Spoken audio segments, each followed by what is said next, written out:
Day 63, Salt with you.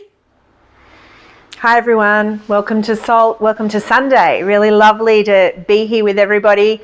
You know, last week Pete was talking about how God is doing a new thing amongst us, and he read scriptures that talked about not looking behind or to the former things, but looking ahead and moving forward into the new of what God has for us at the moment, and to learn to live in the now so that he can prepare us for the new.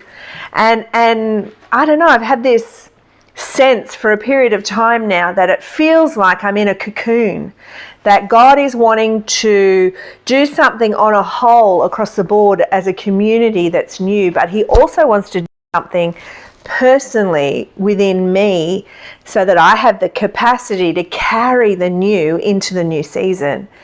And so it's felt like this transformation cocoon he's had me in, and I've probably resisted it for a period of time because I don't know about you, but there are things that go on in my life and I don't want to face the fact I might have to change and grow in certain circumstances. But God has really been putting on my heart to embrace the change he wants to bring about in my life. And I believe it's not just for me. I believe there's change and transformation and cocoons all around the place, that God is utilizing this space that we're all in, such an unusual space that we're in, to make some shifts within our hearts and shifts within the way we do things and shifts within the way we see things, so that we can actually carry into the new season the very things he wants us to help implement change into the new.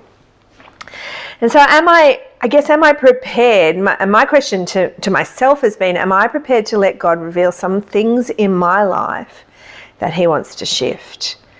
And it's all very well to say, let's forget the former things, let's, focus on the new and move into the new.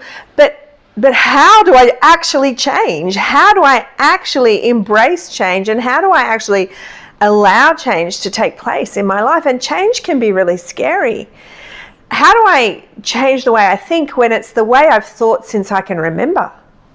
How do I allow those shifts to take place in my life? And I know for me personally, God has really had his finger on certain things within my heart and within my thinking and within my life, so that I can move forward carrying his kingdom into the new, not the usual kingdom of this world and the way we're all taught to think from the moment we grow up, in our families, in our neighborhoods, in our schools, in the way the world does things, in the political realm. Or, there's a way we're taught to think.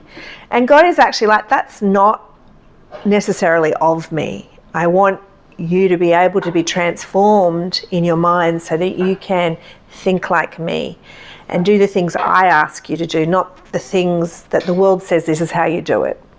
And so I was reading one of my favourite scriptures, which is Psalm 84, verse 5-7. And it says that blessed are those whose strength is in God. Blessed are those whose strength is in you, God, whose hearts are set on pilgrimage. As they pass through the valley of Baca, which just means the valley of trouble, the valley of tears, which we all pass through, they make it a place of springs. And the autumn rains also cover it with pools. They go from strength to strength until they appear before God in Zion. These scriptures are a favourite of mine because there's a few keys that I think God has for us in order to embrace change and be prepared to allow him to make some of those shifts within us that he wants to make. And the first one is in the very first line where it says, blessed are those whose strength is in you. So people, we are blessed if we know my strength, it doesn't come from me. It doesn't come from how I wake up in the morning feeling. It doesn't come from how strong I might feel in a traumatic situation or a difficult circumstance. It's not in me. It's not in my capacity. My strength is in him. It's totally in the God of the whole universe, the one who created all things. My dependence is in him, and so therefore my strength comes from his strength because he's living inside of me.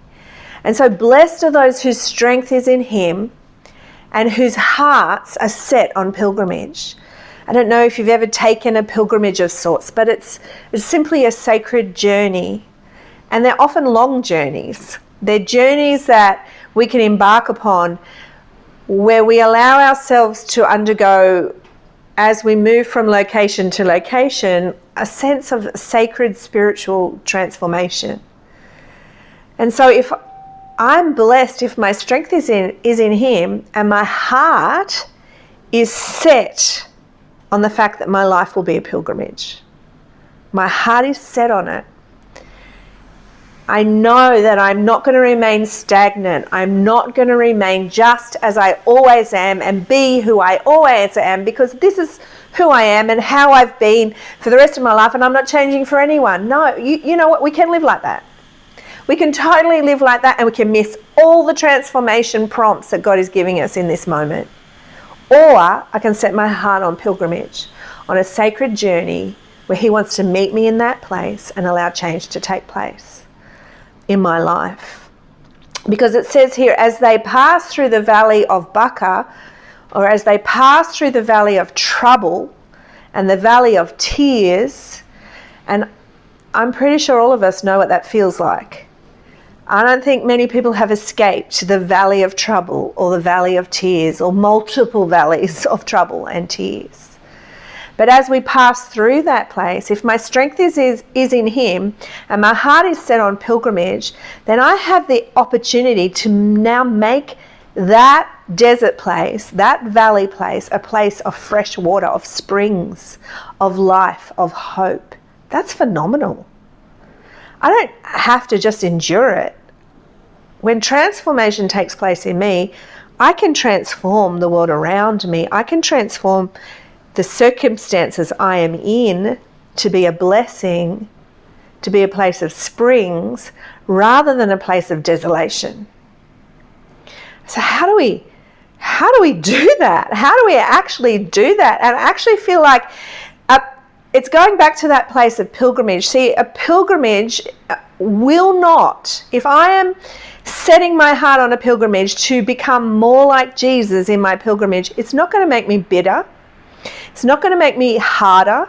It's not going to make me more difficult, more unforgiving, more jealous. It's not going to make me mean. It's not going to make me dishonest. It's not going to make me a troublemaker. If I'm actually setting my heart on it, on this sacred journey, and becoming more like Jesus, I'm going to start to look more like him in the way I live, in the choices I'm making, in how I respond to the trouble in my life. I'm going to become more loving. I'm going to become more forgiving. I'm going to become more generous. I'm going to be kind. I'm not going to get hard-hearted. See, that's a huge challenge.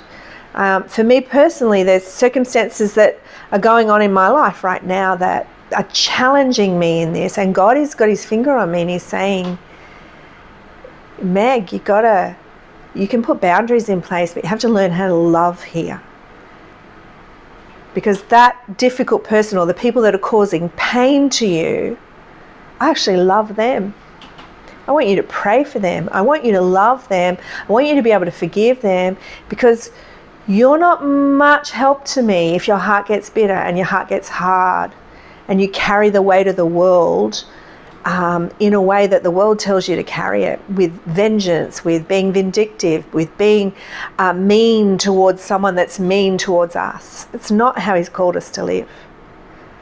And so the challenge is on that pilgrimage, that trouble that I may be in, the place of tears that I may find myself in, becomes a place where I embrace the better of two options, where I actually embrace learning how to linger with what is provoking me.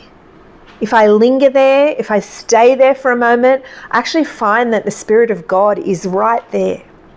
He's like, Meg, what's going on for you right now? Why are you so angry? Or why are you so hurt by this? Or what's all that turmoil going on in you right now? He's like, I'm right here. I want to meet you in it. And I want to not just meet you in it, I want to equip you in it. I want to bring change to your life in it. I want to give you my heart in the place of your heart and what's going on in that. And I want you to give you the keys you need to walk out of this stronger, kinder, more loving, more forgiving, more filled with grace, more able to carry my kingdom into the coming days. Because the other alternative is we shrivel up and we become people that he hasn't called us to be.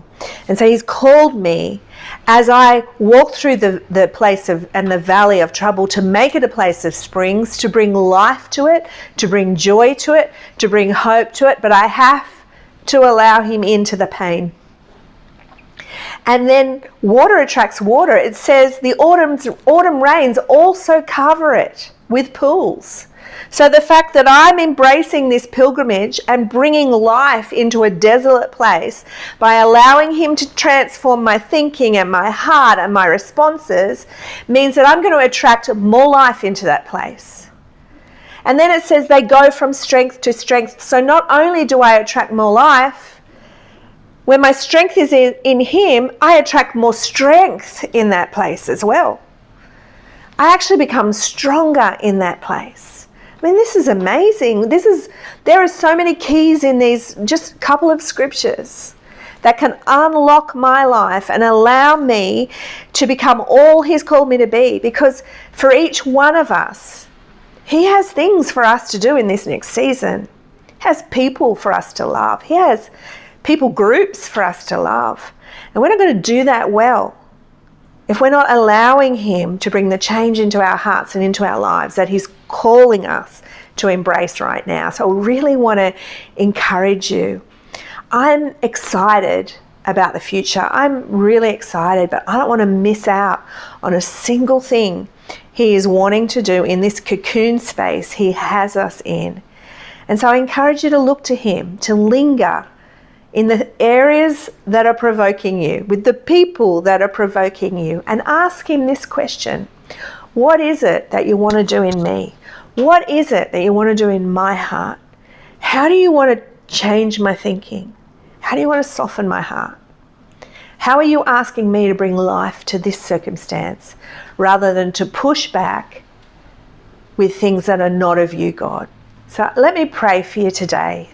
Father, I just thank you that you are so good. You are so kind. You are so loving. You are so gracious with us. Your grace is unending. Your forgiveness is unending. And we thank you and we embrace all of that into our lives. Lord, show us how to become more like you. Increase our capacity. Make us more beautiful in your presence. That as we embrace all of that into our life, we would be vessels and conduits of your love and your grace and your forgiveness and your kindness on this planet. Lord, I thank you for the opportunity for growth and change. And I just pray that we don't miss out on a single opportunity you are presenting to us in this season, right here and right now, before we move into the future. Amen. Thanks, guys. Have a great Sunday. See you soon.